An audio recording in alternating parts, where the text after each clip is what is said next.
What's going to happen in Stranger Things Season 5? Well, that's the question we've all been asking ourselves for the last 3 years since Season 4 Part 2 concluded. At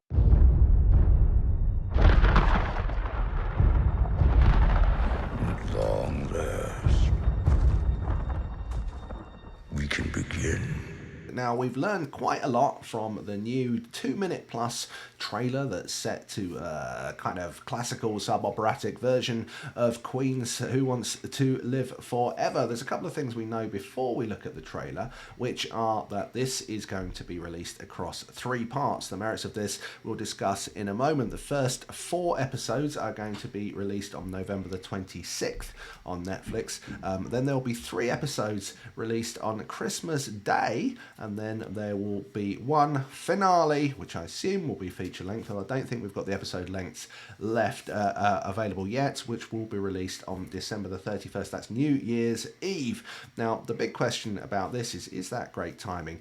Do you want to sit down to 3 episodes of Stranger Things on Christmas Day with your turkey? Well, you might want to, but does the rest of the family? Does Gran, who's come round for Christmas, want to watch it? And you can't watch it with the kids. So this is going to put a lot of pressure on certain families as people sneak off to watch 3 hours plus of Stranger Things on Christmas Day. So what have we learned about Stranger Things Season 5 from the new trailer?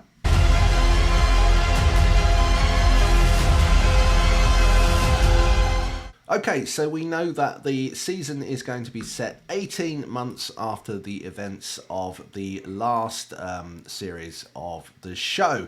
It's fall, or autumn as we say in the UK, 1987 now. Now, the last season was set in spring 1986. And from what we can see in the trailer, it looks like the kids and everyone else in Hawkins, and I say kids in a fairly liberal sense now, as they're all about 35, but this is, they have been living under some sort of military quarantine in Hawkins for the last 18 months since we saw everything kind of go kaput at the end of the last series, and Vecna really seemed to be blowing a lot of stuff up, and it looked like the Upside Down had started coming up, certainly into Hawkins, and was threatening to take over the whole world. Well, it looks like things have been kind of controlled to a certain extent, because the whole of Hawkins has been put under military quarantine. There's fences around it, and there's these soldiers patrolling, but there are clearly rifts going on between the Upside Down and the real world, and there are deep scars of all of the people who are living in the town and have been touched by the events of, well, pretty unpleasant events that have been going on. Right, Vecna, he has been waiting and plotting by the sounds of things, because it sounds like and looks like he's been rebuilding, getting himself ready to really go for one last supernatural attack on Hawkins and perhaps the entire world. And you know what? Vecna seems to also have a plan for Will, and as he says quite threateningly, "You're going to help me one last time." William, you are going to help me.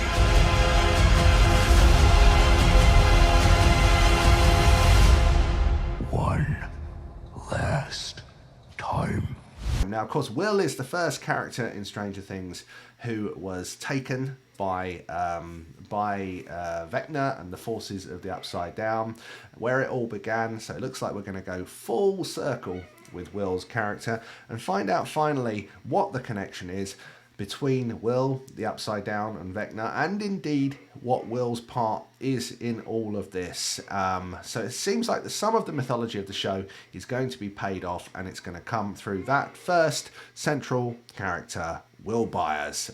Another thing that's very clear in this trailer is that Eleven seems to be on excellent form. Previously, we've seen Eleven only able to use her powers when she's under a huge amount of pressure to do so, or they're in extreme danger. I mean, we've seen her take down a helicopter, of course. We know that she can do it, always gets a nosebleed afterwards, but it looks like in the trailer, Eleven is going to be on top form, is jumping over fences, doing all sorts.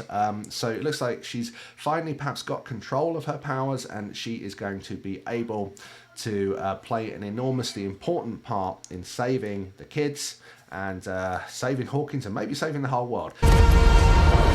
We've always assumed that 11 will be one of the pivotal roles in the finale of the show, and it's been confirmed from what we've seen so far that she is going to be an incredibly important part. What we also see is that Max appears to still be in a coma, as she was. Of course, Max was an incredibly central figure in season 4, and she appears to be in hospital still and unconscious, but we see Lucas attempting to rescue her, and it feels like Vecna is still interested in Max, just won't leave poor Max alone. So there's obviously something there that needs to be unraveled, and we need to understand about the relationship between what happened to Max and what Vecna is now plotting to do.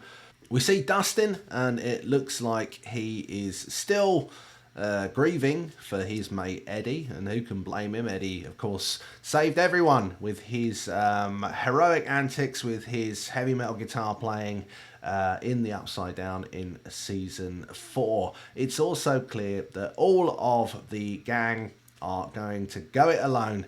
They're not going to wait for the army and whoever else is involved to save their skins. They're going to go and find Vecna and bring him down. Now, will they all come back from it? Well, we'll have to wait and see. But it looks like there's going to be some very action-packed battles between the forces of good and evil as we reach the end. And the sequence at the very end of the main trailer really is something to behold, as we see some of the Upside Down creatures, demigorgons and dogs and all sorts of other creatures flying about, being shot at. There's also an old school treat for fans of science fiction, as we see Linda Hamilton turn up in the trailer as Dr. K. Now, Dr. K appears to be working as a government agent, but we're not sure at this stage if the government really know what they're doing and if they're going to be helping or hindering 11 and her pals. Either way, having Terminator's Sarah Connor involved in the show is surely going to take things up from 10 to 11. From this trailer, it's clear that many of the favourite characters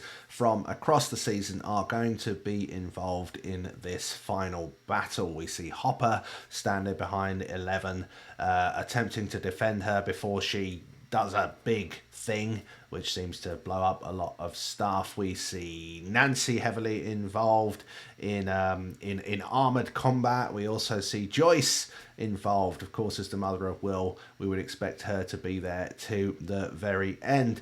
So it does look like we're in for an action-packed adventure in the final chapters of Stranger Things. We've got 1, 2, 3, 4 in November, 3 on Christmas Day, and then that big finale, which I'm assuming is going to be feature length on New Year's Eve. If you're in the UK, you may end up having to watch it on New Year's Day because of time differences and all that. Either way, it looks like Stranger Things is going to deliver on the 3-year wait that we've had, with somewhat of an exciting finale.